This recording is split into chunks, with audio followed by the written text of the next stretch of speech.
आज हमारे पास है एक 2020 ब्रांड न्यू Hyundai i20 और इस वीडियो में हम करने वाले हैं इस कार का एक बहुत ज़्यादा डिटेल्ड रिव्यू। ये हमारे पास एक स्पोर्ट्स मॉडल है। इस कार का टॉप मॉडल यानी कि एस्टा मॉडल का मैंने पहले से ही रिव्यू कर रखा है, उसकी डिटेल्स आपको नीचे डिस्क्रिप्शन में और एक इन्फॉर्मेशन कार्ड आपके डिस्प्ले पे आपको दिख जाएगा। लेकिन इस वीडियो में हम बात करने वाले हैं इस कार के डिज़ाइन की, इस कार के इंजन स्पेक्स की, यानी कि इस कार के अंदर परफॉर्मेंस और माइलेज कैसी है। थर्ड हम बात करने वाले हैं इस कार के फीचर्स की। फोर्थ हम बात करेंगे इस कार की प्रैक्टिकलिटी की, यानी कि इस कार में स्टोरेज कभी कहाँ दी गई है कार के अंदर, और इस कार की डिक्की कितनी बड़ी है। And last but not the least हम बात करेंगे इस कार की प्राइसिंग की, यानी कि Hyundai i20 के सारे नए वेरिएंट्स का क्या प्राइसिंग है, एक शोरूम प्राइस। तो चलिए विदाउट एनी फर्दर डू इस रिव्यू को शुरू करते हैं। लेकिन इस रिव्यू को शुरू करने से पहले I would specially like to thank ultimate Hyundai, जो Hyundai का एक ऑफिशियल डीलरशिप है यहाँ इंडस्ट्रियल एरिया पंचकुला के अंदर। यहाँ पर इनके पास Hyundai की सारी गाड़ियाँ अवेलेबल हैं और अगर आपको कोई भी कार के रिगार्डिंग कोई भी इन्फॉर्मेशन चाहिए तो आप इनको ज़रूर कांटेक्ट करें। डिस्क्रिप्शन में सारी डिटेल्स दी गई हैं।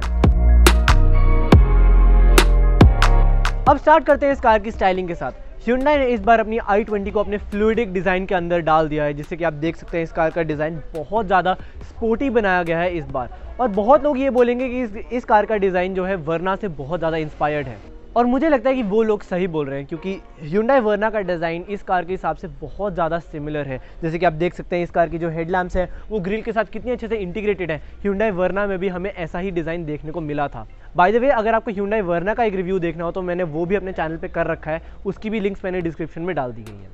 बट एनीवेज, अगर हम इस कार की बात करें तो क्योंकि ये स्पोर्ट्स मॉडल है, टॉप मॉडल के अंदर हमें मिलता है एलईडी प्रोजेक्टर हेडलैम्प सेटअप, लेकिन इस कार के अंदर हमें नॉर्मल हैलोजन बल्ब्स मिलते हैं अपने हेडलैम्प्स के अंदर, जो प्रोवाइड करते हैं हमें येलो लाइट के साथ। साथ ही साथ अगर हम नीचे देखें तो यहाँ पर हमें दिए गए हैं प्रोजेक्टर फॉग लैम्प, जो कि इंडस्ट्री के अंदर सबसे अच्छे माने जाते हैं। तो इस कार के अंदर हमें स्पोर्ट वेरिएंट में भी वही मिलते हैं, तो ये चीज़ मुझे बहुत अच्छी लगी। बाकी अगर हम इस कार की स्टाइलिंग की अगर ग्रिल की बात करें तो ग्रिल भी बहुत ज़्यादा नई डिज़ाइन के साथ आई है, कम्प्लीटली रीडिज़ाइंड है। इस कार की जो ग्रिल है उसकी स्टाइलिंग ऐसी की गई है जिसकी वजह से जो कंपार्टमेंट्स है इस ग्रिल के अंदर वो बड़े हैं, जिसकी वजह से एयर फ्लो ज़्यादा इंक्रीज हो जाता है और आपका कार का जो इंजन है वो अच्छे से कूल डाउन हो सकता है। और इस कूल डाउन की वजह से इस कार की परफॉर्मेंस जो है वो काफ़ी इंक्रीज हो जाती है। Hyundai वर्ना का डिज़ाइन बहुत ज़्यादा स्पोर्टी बनाया गया है और इस चीज़ में Hyundai ने कोई भी कसर नहीं छोड़ी है। अगर आप देखें इस कार के अंदर बहुत सारी कैरेक्टर लाइंस हमें देखने को मिलती हैं। जैसे कि आप हुड पे अगर देखें तो यहाँ पर हमें कुछ कैरेक्टर लाइंस देखने को मिलती हैं जो इस कार को एक बहुत मस्कुलर लुक देती हैं। यहाँ पर हमें फ्रंट फेंडर के आसपास डोर के ऊपर हमें बहुत मस्कुलर लाइंस देखने को मिलती हैं। यहाँ रियर साइड पर हमें जेड स्टाइल कैरेक्टर लाइंस देखने को मिलती हैं। तो इस कार का डिज़ाइन जो है वो काफ़ी मस्कुलर तो बनाया ही गया है, उसमें कोई डाउट नहीं है। अगर हम कुछ और स्टाइलिंग की उसकी बात करें तो सबसे पहले हम बात करते हैं इस कार के व्हील्स के बारे में। अब ये जो व्हील्स हैं आपको दूर से देखने में ऐसा लगेगा जैसे एलॉय व्हील्स हैं, लेकिन एक्चुअल रियलिटी में ये एलॉय व्हील्स नहीं है। ये नॉर्मल स्टील रिम्स है जिसके ऊपर हमें प्लास्टिक कैप दी गई है, लेकिन इसका डिज़ाइन काफ़ी इंटेलिजेंटली बनाया गया है जिससे कि दूर से ऐसे लोगों को लगे कि ये एलॉय व्हील्स है, लेकिन एक्चुअल रियलिटी में ऐसा नहीं है। बट हमें इस कार में 16 इंच के व्हील्स मिलते हैं 195 सेक्शन के साथ। पुरानी i20 में हमें 185 सेक्शन मिलते थे और इस कार में 195 मिलते हैं। ये इंक्रीज सेक्शन की वजह से हमें बेटर रोड ग्रिप मिलती है, जो कि एक और सेफ्टी फीचर है इस कार का। बट अगर हम थोड़ा सा और पीछे चले तो यहाँ पर हमारे पास इस कार में जो साइड स्कर्ट दी गई है, यहाँ पर हमें i20 का एक छोटा सा एम्बॉसिंग दी गई है, जो बहुत लोग शायद ना नोटिस करें, लेकिन ये छोटी छोटी डिटेल्स काफ़ी ज़्यादा अच्छी लगती हैं। अब इस कार की रियर की स्टाइलिंग काफ़ी ज़्यादा कंट्रोवर्शियल मानी जा रही है। कुछ लोगों को काफ़ी ज़्यादा अच्छी लग रही है, कुछ लोगों को इतनी ज़्यादा नहीं अच्छी लग रही, और वो है इस कार के जो क्रोम बार है जो इन्होंने एक से एक्सटेंड कर रखा है। मेरे ओपिनियन में मेरे को ठीक ठाक लग रही है। आपको कैसी लगती है वो मुझे कमेंट्स में ज़रूर बताएं। बस स्टिल अगर हम कुछ स्टाइलिंग की उसकी बात करें तो यहाँ पर हमें सबसे पहले तो जेड स्टाइल टेल लैम्प्स दी गई हैं इस कार में, जो काफ़ी ज़्यादा सुंदर लगती हैं, और ऑब्वियसली जब गाड़ी चल रही होती है तो आपको जेड एक्चुअली दिखता है, वो काफ़ी चीज़ अच्छी लगी। बाकी इस कार के जो टेल लैम्प्स है उसके ऊपर एक छोटी सी i20 की एम्बॉसिंग मिलती है, तो काफ़ी लोग शायद इसके ऊपर नोटिस ना भी करें, बट जैसे कि मैंने आपको साइड में बताया ये छोटी छोटी डिटेल्स काफ़ी ज़्यादा अच्छी लगती हैं। बाकी अगर हम बैजिंग की बात करें तो यहाँ पे Hyundai का लोगो हमें ऑब्वियसली सेंटर में मिलता ही है। यहाँ साइड में हमें i20 की बैजिंग मिलती है और वहाँ पे उस साइड हमें स्पोर्ट्स की बैजिंग मिलती है, बताते हुए कि ये स्पोर्ट्स मॉडल है। बाकी अगर हम एक दो चीज़ें देखें तो यहाँ पर हमें इस कार में कोई रियर वाइपर नहीं मिलता, लेकिन इस कार का जो टॉप मॉडल है उस कार के अंदर हमें रियर वाइपर देखने को ज़रूर मिलता है। लेकिन by far one of the best things in my personal opinion जो मुझे लगता है वो है इस कार का रियर डिफ्यूज़र, क्योंकि इस कार का जो हमें डिज़ाइन दिया गया है वो काफ़ी स्पोर्टी दिया गया है। ये रियर डिफ्यूज़र उसके साथ एग्जैक्टली मैच करता है और बहुत ज़्यादा स्पोर्टी लुक देता है नई i20 को। अगर ये वीडियो अभी तक आपको पसंद आई है तो इस वीडियो को लाइक ज़रूर करें और हमारे चैनल को सब्सक्राइब करना बिल्कुल भी ना भूलें, क्योंकि हमारे चैनल का मेन यूएसपी यही है कि हम सबसे ज़्यादा डिटेल रिव्यूज़ देते हैं। अब कंटिन्यू करते हैं वीडियो के साथ। अब बात करते हैं हम इस कार के इंजन स्पेक्स की, यानी कि परफॉर्मेंस और माइलेज की।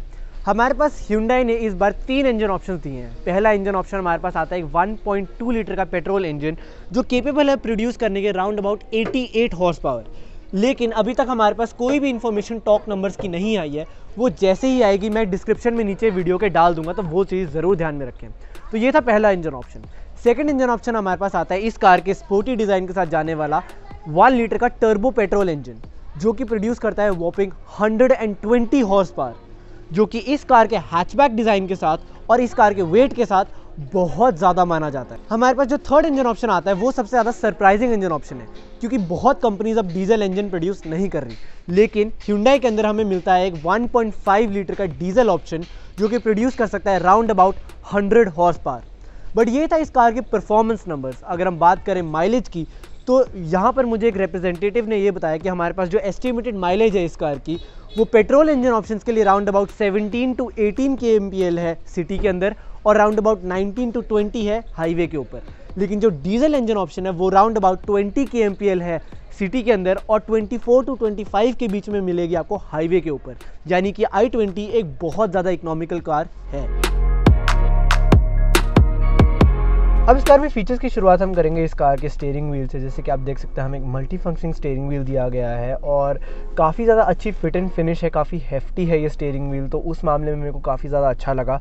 फील वाइज अच्छा है, आपको ड्राइविंग वाइज कोई प्रॉब्लम नहीं आने वाली स्टीयरिंग व्हील में।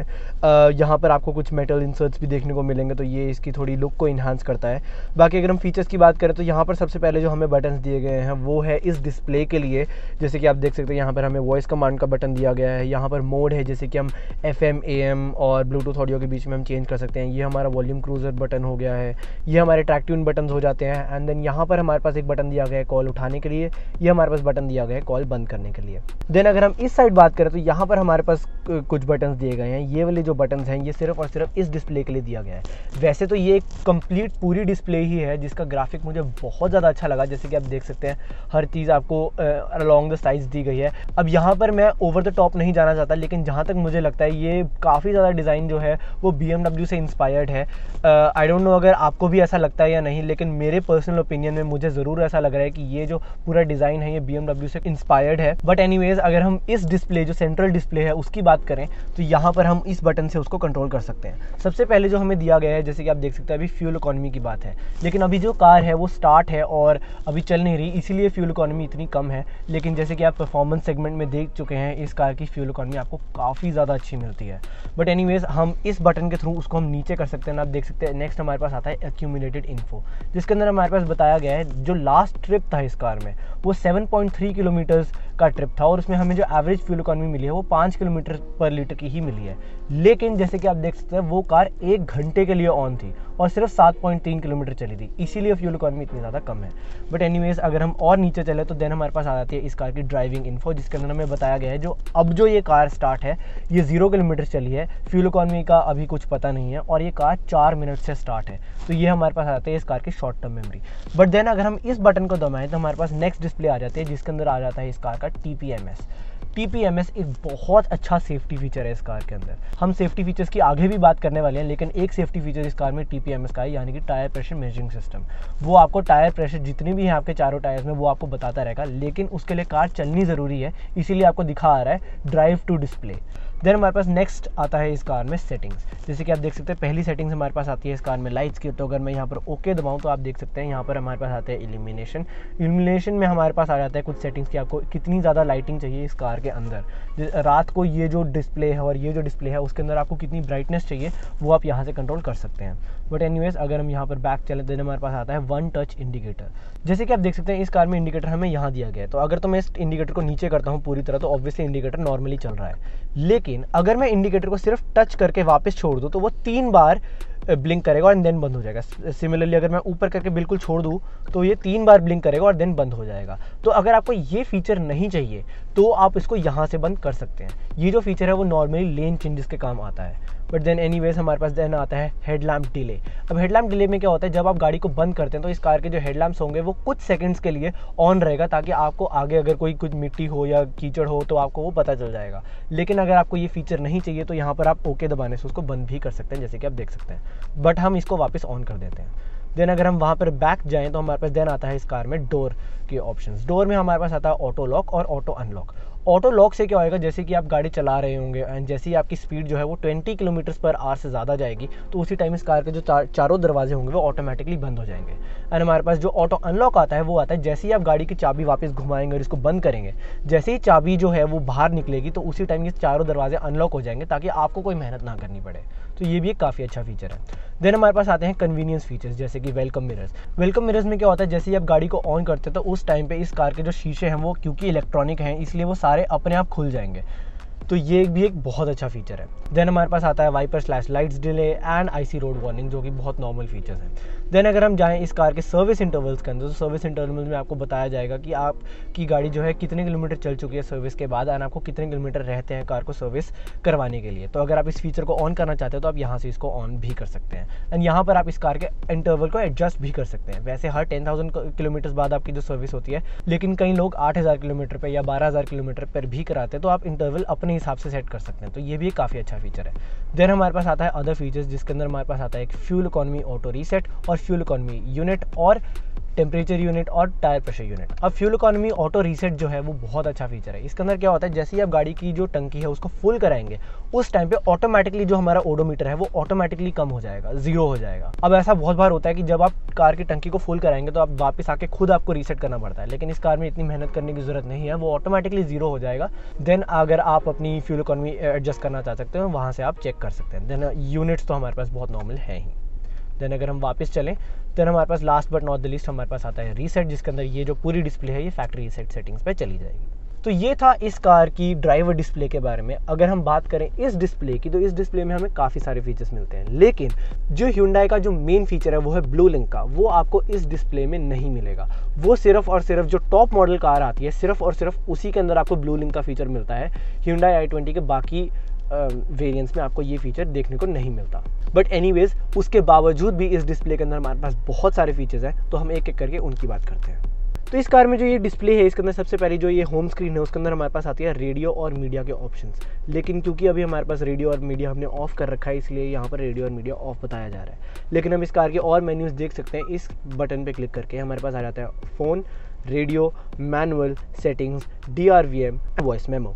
तो फ़ोन तो बहुत नॉर्मल चीज़ है, अगर आपका फ़ोन ब्लूटूथ से इस पे कनेक्टेड होता तो आप इससे कॉल वगैरह मिला सकते हैं। रेडियो भी बहुत नॉर्मल है हमारे पास। देन आता है इस कार में मैनुअल, ये मुझे एक बहुत अच्छा ऑप्शन लगता है। इसके अंदर क्या होता है, फॉर एग्जांपल आपका जो ओनर्स मैनुअल है वो कार में अगर आपके पास नहीं है और अगर आपको कार में कुछ भी सर्च करना है तो आप अपने फ़ोन से सिर्फ एक ये QR कोड स्कैन कर सकते हैं, आपके पास एक PDF डॉक्यूमेंट आ जाएगा इस कार की ओनर्स मैनुअल का। तो ये भी एक बहुत अच्छी चीज़ है। बट एनीवेज अगर हम यहाँ पर अगला जाएँ तो हमारे पास आते हैं वॉइस मेमो। तो अगर आप गाड़ी चलाते चलाते अगर आपको कोई चीज़ करनी है, लेकिन ऑब्वियसली आप गाड़ी चलाते चलाते टाइप तो नहीं कर सकते, इसलिए आपको क्या करना होगा, डायरेक्टली वॉइस मेमो पे आप क्लिक कीजिए एंड देन यहाँ पर आप कोई वॉइस मेमो रिकॉर्ड कर सकते हैं एंड देन बाद में अगर आपको सुनना हो तो यहाँ से आप इसको क्लिक करें तो आपको वो सुन जाएगा कि आपने वॉइस मेमो में रिकॉर्ड क्या किया था। तो ये भी एक बहुत अच्छा फीचर है। DRVM में हमारे पास ड्राइवर रिलेटेड सारी इन्फॉर्मेशन होती है, जैसे कि इस कार का बैक कैमरा, और इस कार का बैक कैमरा एक्चुअली बहुत अच्छा है। जैसे कि अगर आप देख सकते हैं, अगर मैं इस कार को रिवर्स में डालूँ तो आपको पास एक ऑब्वियसली एक बहुत हाई क्वालिटी, एक HD क्वालिटी का कैमरा आ जाएगा, लेकिन वो सबसे अच्छी बात नहीं है। इस कार में आपको अडैप्टिव गाइडलाइंस मिलती है। जैसे कि आप देख सकते हैं, अगर मैं इस कार के स्टीयरिंग व्हील को ऐसे घुमाता हूँ तो आपको वहाँ पर अडैप्टिव गाइडलाइंस दिखेंगी कि आपका जो स्टीयरिंग व्हील है वो घूमने से आपकी गाड़ी को कहाँ लेकर जाएगा। एंड ऑब्वियसली अगर मैं दूसरी रोटेशन में इसको घुमाता हूँ तो देख सकते हैं कि आप गाइडलाइंस जो हैं उसके साथ साथ मूव करेंगे, आपको बताते हुए कि आपकी गाड़ी एक्चुअली किस तरह जाएगी जैसे आप गाड़ी घुमा रहे हैं। तो ये एक बहुत अच्छा फीचर लगा मुझे। बट एनीवेज अगर हम वापस इस कार को न्यूट्रल में डालें तो हमारे पास ये आ जाता है वापस से। अब ये जो बटन है ये काफ़ी ज़्यादा अच्छा है, ये एक्चुअली इस चीज़ के लिए, ये जो हमारे पास स्टार वाला बटन है ये एक प्रोग्रामेबल बटन है। तो अगर हम बटन में जाएँ तो आप देख सकते हैं यहाँ पर हमारे पास बहुत सारे ऑप्शंस है कि ये बटन करेगा क्या। तो अगर फॉर एग्जांपल मान लीजिए मैं होम कर देता हूँ तो जब भी मैं इस बटन को दबाऊंगा ये वापस मुझे होम मेन्यू पे ले जाएगा, जैसे कि आप देख सकते हैं। तो ये मुझे बहुत अच्छा फीचर लगा इस कार के अंदर कि हमें एक कस्टमाइजेबल बटन दे रखा है इन्होंने, तो ये बहुत अच्छी चीज़ लगी। बट ये तो था इस कार के डिस्प्ले के बारे में। बट अगर हम इन बटन्स की बात करें तो हमारे पास आ जाता है सीट ट्रैक, जैसे कि अगर आपको गाना वगैरह बदलना हो तो हम इन बटन से कर सकते हैं। सेटअप में अगर आपके पास ब्लूटूथ की सेटिंग्स आ जाएंगी, ये तो मैं आपको बता ही चुका हूँ क्या है। देन मीडिया के अंदर हमारे पास ऑप्शन आ जाता है FM AM ब्लूटूथ ऑडियो का। देन हमारे पास रेडियो बटन है, ये बहुत नॉर्मल है, इसके थ्रू आप इसको ऑन ऑफ कर सकते हैं। एंड हमारे पास वॉल्यूम कंट्रोल है और ये हमारे पास ट्रैक ट्यून बटन आ जाता है जिससे कि हम FM की रेडियो फ्रीक्वेंसी चेंज कर सकते हैं। तो ये तो था एक डिटेल्ड रिव्यू इस कार की डिस्प्ले का, एंड इसके बारे में आपको पहले ही बता चुका हूँ। तो ये इस कार में डिस्प्लेस के बारे में है। अगर हम यहाँ नीचे चले तो हमारे पास इस कार में AC की अगर हम बात करें तो ये स्पोर्ट्स मॉडल है। इसके अंदर आपको एक 1 जोन क्लाइमेट कंट्रोल मिलता है जो कि ऑटोमेटिक नहीं है, लेकिन इस कार में जो आपका टॉप मॉडल है उस कार के अंदर आपको मिलता तो 1 जोन क्लाइमेट कंट्रोल ही है, लेकिन उसके अंदर आपको एक ऑटोमेटिक AC का फीचर भी मिलता है। तो ये चीज़ आप ध्यान में ज़रूर रखें। देन अगर हम थोड़ा सा और नीचे चले, हमारे पास आ जाता है USB और 12 वोल्ट चार्जिंग सॉकेट। तो USB के अंदर आप अपना फ़ोन चार्ज भी कर सकते हैं, एंड्रॉइड ऑटो और एप्पल कारप्ले के लिए भी आप यहाँ पे यूज़ कर सकते हैं। एंड देन हमारे पास ये तो एक बहुत नॉर्मल 12 वोल्ट चार्जिंग सॉकेट है ही। तो ये था इस कार के फीचर्स के बारे में, लेकिन अभी भी हमें सेफ्टी फीचर्स की बात करनी है। कुछ सेफ्टी फीचर्स तो मैं आपको पहले ही बता चुका हूँ, जैसे इस कार का टायर प्रेशर मॉनिटरिंग सिस्टम और इस कार के वाइडर टायर्स। लेकिन अगर हम कुछ और सेफ्टी फीचर्स की बात करें तो सबसे पहले हमारे पास आ जाता है इस कार में ABS, जो कि बहुत नॉर्मल है। देन हमारे पास उसके साथ EBD भी आता है और ड्यूल एयरबैग। ये जो 3 फीचर्स हैं ये हर वेरिएंट के अंदर कांस्टेंट है। लेकिन अगर आप इस कार का टॉप मॉडल लेते हैं तो उस कार के अंदर आपको 2 नहीं 6 एयरबैग्स मिलते हैं और ऊपर से आपको ट्रैक्शन कंट्रोल सिस्टम भी मिलता है। तो अगर आप i20 कंसिडर कर रहे हैं तो आप इस चीज़ को ध्यान में ज़रूर रखें। अब अगर हम बात करें वारंटी की, तो वारंटी में हमें Hyundai 2 टाइप के ऑप्शंस देती है। पहला हमारे पास ऑप्शन आता है 3 इयर्स अनलिमिटेड माइलेज वारंटी, यानी कि अगर आप कार को जितना मर्जी चला लें आपके ऊपर 3 साल की वारंटी तो ज़रूर रहेगी ही रहेगी। लेकिन दूसरी टाइप की वारंटी हमारे पास आती है 5 साल 50,000 किलोमीटर, यानी कि आपकी जो वारंटी है वो 5 साल के लिए वैलिड है, लेकिन अगर आप 50,000 किलोमीटर क्रॉस कर जाते हैं तो आपकी वारंटी वैलिड नहीं रहेगी। तो यानी कि अगर आपकी गाड़ी कम चलती है तो आपको 5 साल 50,000 वारंटी आपके लिए बेटर ऑप्शन रहेगा, लेकिन अगर आपकी गाड़ी ज़्यादा चलती है तो 3 साल का ऑप्शन आपके लिए ज़्यादा बेटर रहेगा। ये चीज़ मुझे बहुत अच्छी लगी कि Hyundai ने आपको ऑप्शन दिया है कि आपको कौन सी वारंटी चाहिए।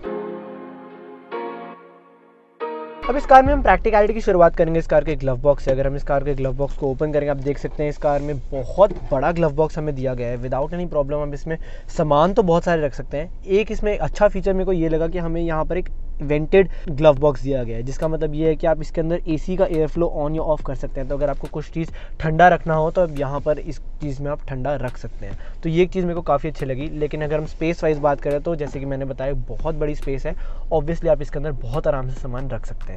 अगर हम सेंटर कंसोल की बात करें तो यहाँ पर हमें USB पोर्ट्स के डायरेक्ट नीचे एक स्टोरेज का भी दी गई है, जहाँ पर आप अपना फ़ोन वगैरह रख सकते हैं। ये एक स्पोर्ट्स मॉडल है, इसी वजह से अब यहाँ पर आपको सिर्फ एक स्टोरेज का भी दी गई है। लेकिन अगर आप टॉप मॉडल की बात करें तो यहाँ पर हमें एक वायरलेस चार्जिंग पैड दिया गया है इस स्टोरेज कभी के बदले। देन अगर हम थोड़ा सा और पीछे चले तो गियर सिलेक्टर के जस्ट पीछे हमारे पास दिए गए हैं 2 कप होल्डर्स। एक थोड़ा छोटा है, एक थोड़ा साइज़ में बड़ा है। जो हमारे पास टॉप मॉडल आता है उसके अंदर ये वाला कप होल्डर बंद कर दिया गया है, क्योंकि इसके अंदर यहाँ पर हमें मिलता है एक एयर प्योरीफायर। देन अगर हम थोड़ा सा और पीछे चले तो यहाँ पर हमारे पास एक आर्मरेस्ट आता है, जो कि टॉप मॉडल के अंदर एडजस्टेबल है, लेकिन ये वाला एक्चुअली एडजस्टेबल नहीं है, ये एक सिर्फ आर्मरेस्ट ही है। बट अगर हम इसको ओपन करें तो यहाँ पर हमारे पास एक स्टोरेज का भी बहुत बड़ी दी गई है। जैसे कि आप देख सकते हैं ये काफ़ी ज़्यादा बड़ी स्टोरेज का भी है, इसके अंदर आप आराम से बहुत ज़्यादा सामान रख सकते हैं। अगर हम इस कार में रियर सीट्स की बात करें तो यहाँ पर हमारे पास एक सीट पॉकेट ज़रूर दी गई है जो पैसेंजर साइड के पीछे है, तो ये तो बहुत नॉर्मल है।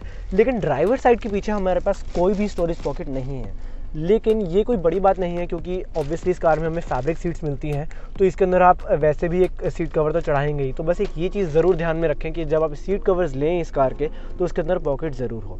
बट एनीवेज अगर हम यहाँ पर सेंटर टनल की बात करें तो यहाँ पर हमारे पास एक USB पोर्ट दिया गया है और इसी के जस्ट ऊपर यहाँ पर फ़ोन रखने की जगह है। बाकी अगर हम यहाँ पर डोर पॉकेट्स की बात करें तो डोर पॉकेट्स में एक बॉटल होल्डर रखने की जगह ज़रूर है। अब आते हैं हम इस कार के ट्रंक पे, जो कि हमारे पास सबसे इंपॉर्टेंट पार्ट होता है प्रैक्टिकलिटी का। तो इस ट्रंक को ओपन करने के हमारे पास एक्चुअली 2 तरीके हैं। सबसे पहला तो हमारे पास बटन दिया गया है इस कार के की फॉब पे, जैसे कि आप देख सकते हैं होल्ड टू अनलॉक लिखा हुआ है। दूसरा हमारे पास आ जाता है यहाँ पर दिया गया है एक बटन। तो इस कार को खोलने के सिर्फ और सिर्फ 2 ही तरीके हैं, अंदर आपको कोई भी बटन वगैरह नहीं मिलता। बट एनीवेज अगर हम इस कार के ट्रंक को ओपन करें, जैसे कि आप देख सकते हैं ऐसे अगर हम इस कार के ट्रंक को ओपन करें, यहाँ पर हमारे पास एक काफ़ी बड़ी स्टोरेज का भी दी गई है। यहाँ पर आप बहुत आराम से 2 या 3 या 4 बैग्स आराम से रख सकते हैं अपनी फैमिली के साथ। अगर आपको एक लॉन्ग रोड ट्रिप पे जाना है तो इस कार में एक बहुत बड़ी प्रॉब्लम नहीं होने वाली। इस कार के जो कार्गो ट्रे है हम उसको भी अगर हम नीचे करें, जैसे कि आप देख सकते हैं ऐसे करके, तो हमारे पास इस कार में एक कार्गो ट्रे आ जाती है यहाँ पर, जिसके अंदर हम यहाँ पर 3 स्टोरेज कबीज दी गई हैं। जैसे कि आप देख सकते हैं डिवाइडेड है ये 3 पार्ट्स में। यहाँ पर आप चीज़ें सेग्रीगेट करके भी रख सकते हैं। तो इस कार की ट्रंक ओवरऑल बहुत ज़्यादा प्रैक्टिकल है। अब करते हैं हम इस कार में कंफर्ट की बात। तो आप देख सकते हैं मैं अभी ड्राइवर सीट पे बैठा हुआ हूँ। तो सबसे पहले तो मैं बात करना चाहूँगा सीट मटेरियल की। हमें इस कार में फैब्रिक सीट्स मिलती हैं जो काफ़ी सॉफ्ट हैं, काफ़ी प्लश हैं। अगर मैं पीछे होकर बैठता हूँ मुझे अच्छे से ग्रिप कर पा रही हैं। इस कार के स्पोर्टी डिज़ाइन के साथ काफ़ी अच्छी ग्रिपी सीट्स जाती हैं ये। तो मेरे हिसाब से सीट मटेरियल वाइज आपको कोई प्रॉब्लम नहीं आने वाली। ऑब्वियसली ये फ्रंट सीट है तो आप सीट की हाइट एडजस्ट कर सकते हैं for the driver side seat. आप बैक रेस्ट एडजस्ट कर सकते हैं अपने हिसाब से, एंड क्योंकि ये फ्रंट सीट है तो आप ऑब्वियसली इस कार की सीट को भी आगे पीछे एडजस्ट कर सकते हैं।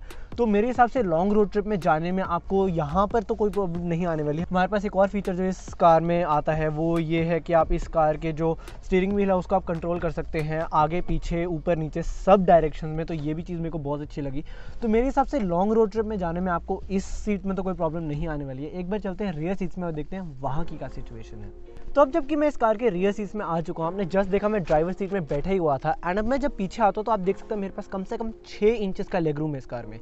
6 इंचेस, और मैं काफ़ी लंबा हूँ 6 फीट 1, स्टिल मेरे पास 6 इंचेस हैं, वो काफ़ी बड़ी बात है। बाकी अगर मैं हेडरूम की बात करूँ तो मेरे पास कम से कम 3 या 4 इंचेस का हेडरूम भी होगा, तो ये भी बहुत बड़ी बात है। तो स्पेस वाइज तो मेरे को इस कार में कोई प्रॉब्लम नहीं लगती। आपको लॉन्ग रोड ट्रिप में जाने में स्पेस वाइज कोई प्रॉब्लम नहीं आने वाली। हाँ, थोड़ा सा ये है कि अंडर थाई सपोर्ट किसी लंबे बंदे के लिए थोड़ा सा कम है, बट अदर देन दैट बहुत अच्छी कार है। Seat material obviously front seat जितना सेम है, तो ऑब्वियसली आपको वही कंफर्ट ग्रिपी सीट्स मिलती हैं। अगर हम यहाँ पर मिडिल सीट में जाएँ तो मिडिल सीट में अगर हम यहाँ पर देखें तो इस कार की ट्रांसमिशन टनल तो है, ऑब्वियसली ट्रांसमिशन टनल तो आपको मिलेगी ही, लेकिन वो ट्रांसमिशन टनल इतनी वाइड है कि मैं दोनों पैर उसके ऊपर रख सकता हूँ। तो आपको वहाँ पर भी कोई प्रॉब्लम नहीं मिलती।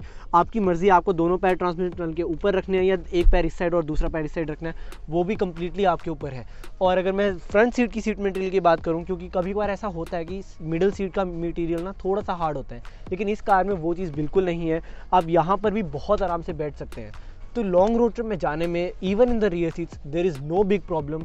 You can easily travel in your Hyundai i20। अब last but not the least बात करते हैं हम इस कार की प्राइसिंग के रिगार्डिंग।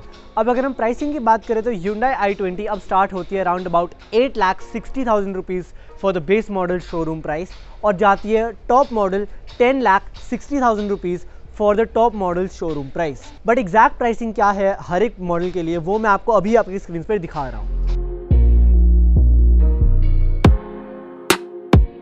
तो ये था Hyundai i20 स्पोर्ट्स वेरिएंट का एक डिटेल्ड रिव्यू। अगर आपको ये वीडियो पसंद आए तो लाइक जरूर करें। कमेंट डाउन बिलो अगर आपको ये वीडियो पसंद आई या वीडियो में आपको क्या अच्छा लगा, क्या बुरा लगा। Share this video as much as you can and subscribe to the channel would be a big help to me. Thank you so much.